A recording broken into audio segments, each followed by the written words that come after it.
atención es, así como hablamos de nacidos digitales, ¿no? En las personas, pero también lo podemos hablar dentro de las empresas. O sea, Footbox nace en 2015, ¿no? Entonces, si se quiere, es una empresa que está naciendo ya dentro del mundo digital. Cuando hablamos de legacy, cuando hablamos del legado, por ejemplo, Luis viene de empresas con muchos años en el mercado.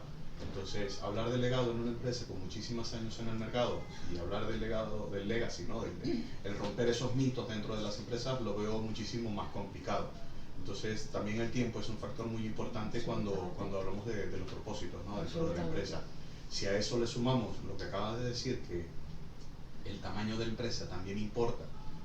Pues no es lo mismo hablar del micropyme y cuál es el propósito de lo que tiene el micropyme. Un poco la conversación que teníamos antes, te cambia el chip por completo.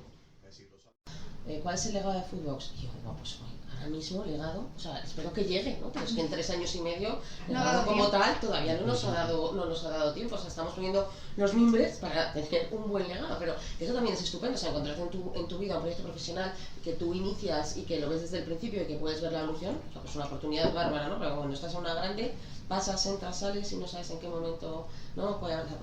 Pero efectivamente nosotros, el factor tiempo, en nuestro caso es que... Bueno, estáis en un momento perfecto, porque lo estáis construyendo. Claro. Es decir, por lo menos tenéis esa conciencia de que tenéis que construirlo, ¿no? Lo que pasa es que para mí es muy importante ser consistentes. Es decir, y yo creo que Footbox en este sentido lo tiene muy arraigado. O sea, aunque llevemos 3 años, es verdad que tenemos una misión definida, unos valores súper definidos. Llegas a la compañía, cualquier empleado que llegue a la compañía los tienes ahí, los valores. Todo el mundo sabe cuáles son los valores y se vive. ¿Vale? A nivel del día a día del negocio. Entonces sí que es verdad que se trabaja de una manera, aunque llevemos 3 años, pero muy alineada en ese sentido. Y aunque no tengamos una experiencia de muchísimos años, los equipos que trabajan y el traslado al punto de venta van muy en la línea con esa misión y con esos valores. Entonces sí que es verdad que hay una coherencia y una consistencia que, bueno, pues que dejarán huella el día de mañana. Eso me está diferente, ¿no? Cuando hablabas de un proyecto corto, todavía hablar de legado, ¿no? Y a nosotros nos pasó un poco al revés, que es que veníamos de una historia muy profunda de relación con un cliente concreto, bueno, con Inditex, vamos a decirlo, con Inditex, que nos hemos hecho a su medida, a su imagen y a su semejanza, y de repente, pues cuando teníamos que salir al mercado y ver qué había afuera y qué íbamos a ofrecer, qué propuesta de valor íbamos a proponer, claro, nos vimos que era un poco incompatible con lo que había. Entonces tenías una cultura dentro de la empresa implantada, de la que se sentían súper orgullosos, que decías, ostras, es que tengo que empezar, ¿sabes?, a cambiar una cultura arraigada de tiempo y pues no sé qué es más difícil, si crear desde cero, yo creo que eso. O darle la vuelta al barco, ¿verdad? Sí, porque cuesta mucho, ¿no? Y entonces, bueno, pues entras en momentos de que dices, pues es imposible, hay que entrar aires nuevos, ¿no?, para que esto cambie. Y otras veces dices, no, pues vamos a coger lo bueno que había, ¿no? Y de ese bueno a ver si podemos llevarlo hacia la ruta, a la nueva ruta. Y allí estamos. Cuando ves grupos como Pascual, como García Vaquero, ¿no? Que pensando en histórico dices, jo, esta gente, lo del legado como que les pega, ¿no? Y sin embargo te vas a hablar con ellos y lo que quieren es cambiarlo todo, o sea, porque efectivamente se dan cuenta de que hay cosas que tienen que cambiar. Primero porque no nacieron digitales, porque son empresas muy arraigadas incluso geográficamente, ¿no? Porque tú te vas a Aranda y Pascual es Dios, pero es que te vas al Alcázar de San Juan y García Vaquero es otro Dios, ¿no? Entonces yo creo que es un momento interesantísimo para ver cómo eso se resuelve, ¿no? Cómo eso se canaliza. Precisamente en Forever Young Strategy tuve la oportunidad de conocer a Vicente Cebrián, que es el presidente de Marqués de Murrieta, y también es una compañía que lleva, pues yo qué sé, de las de toda la vida. De las de toda la vida. Y entonces me dijo una frase que me encantó, incluso la he hecho casi propia, porque es cámbialo todo para que todo siga igual. Entonces él me dijo, es que nosotros teníamos el legado que dar, pero teníamos que reinventarnos todos los días porque si no nos quedábamos atrás. Pero ¿cómo cambias? Pues cambiándolo todo, pero que todo sea igual. Es decir, yo creo que ahí hay que identificar el alma. Exacto. Exacto. ¿Cuál es tu no hay que alma? perder el valor. No hay que perder el alma, pero sí que hay que renovarse. Pues es muy difícil controlarlo cuando está en bolsa y cuando se decide sacar la bolsa. Vamos a ver qué pasa el día de mañana con Inditex. El 51% está en manos de un señor, ¿no? Como sabemos, Mancio Ortega. Y entonces, pues si tiene la inteligencia de coger y establecer dentro de una estructura para que no sea el primo, el hijo, el tal, el cual, no sé qué, que realmente tenga el legado, sino que se profesionalice, pues entonces podrá ese legado continuar como ocurre en las empresas japonesas, muchas, etcétera, ¿vale? Las empresas japonesas ocurre dos cosas. Esta, que mantienen el legado porque tienen claros los protocolos y la familia está fuera, ¿vale? Y siempre con el espíritu de la familia del primer mandatario.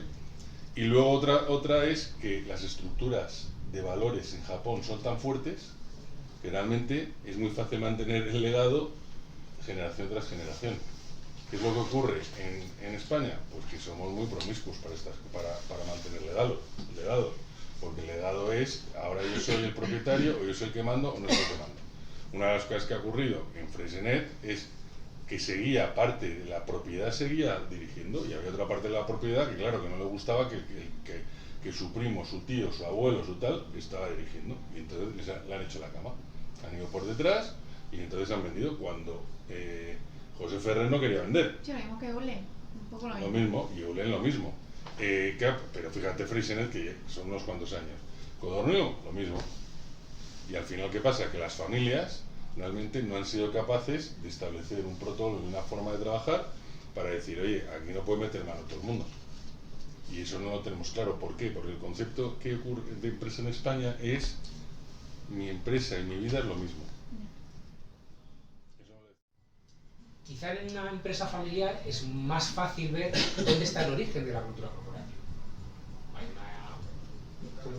Hay una organización familiar, un núcleo familiar que tiene ese propósito de origen y que de alguna manera es fácil que se transmita al círculo cercano, pero es más complicado que llegue al resto de los empleados cuando la compañía se expande. Pero imagínate una compañía que tiene otra dimensión y que ya, si alguna vez tuvo un eco familiar, se perdió, se ha perdido. Nosotros, primero necesitamos entender cuál era la cultura de la empresa. Y dices, a ver, yo no te voy a decir qué tipo de tono, estilo tienes que tener. Yo necesito saber cuál es el que se respira aquí para ayudaros a concretar. Porque yo no me voy a inventar lo que tenéis que ser. Lo que tenéis que ser me lo tenéis que decir vosotros. Pero es que igual no os habéis hecho efectivamente las preguntas adecuadas. O sea, ¿quién eres? ¿Para dónde vas? ¿Por qué estás aquí? Y claro, una multinacional, porque bueno, esa es Grupo Enel, es multinacional, pues claro, esto ya se diluye, no te puedes imaginar, ¿no? Esto ya dice, bueno, ¿quién soy? Que me lo digas, ¿no? Y sin embargo sí que hay lo que pasa es que hay que hacer las preguntas, esto es un poco en plan socrático, ¿no? Que tienes que decir, Se ha quedado. Y me acuerdo que preguntamos, íbamos haciendo preguntas a altos directivos de la compañía, y la que nos terminó de dar las claves de qué demonios estaba pasando, decir otra cosa, de qué demonios estaba pasando ahí, era, no sabéis nada, era si la empresa fuera una persona con nombre y apellidos, con una indumentaria, ¿cómo sería? Y era increíble. Todos estaban de acuerdo en cómo entendían que era esa persona. Sí, con técnicas Todo el proyectivas. mundo lo tenía clarísimo. Nosotros hacemos sería análisis un de hombre personalidad con de técnicas 50 y tantos años, de chaqueta, corbata, prudente, no se arriesga y tal. ¿Y cómo te gustaría que fuera? Y era otro rollo, pues fuera corbatas, pero todos te lo decían, digo, si todos estáis de acuerdo, esa es la cultura de la empresa.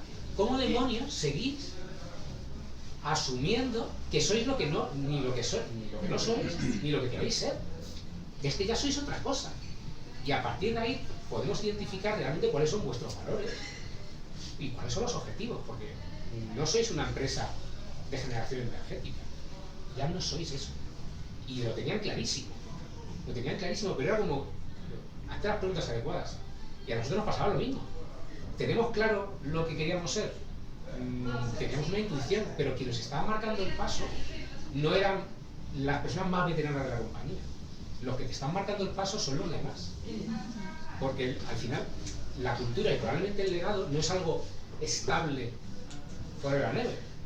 Es algo que se va transformando también con el paso del tiempo.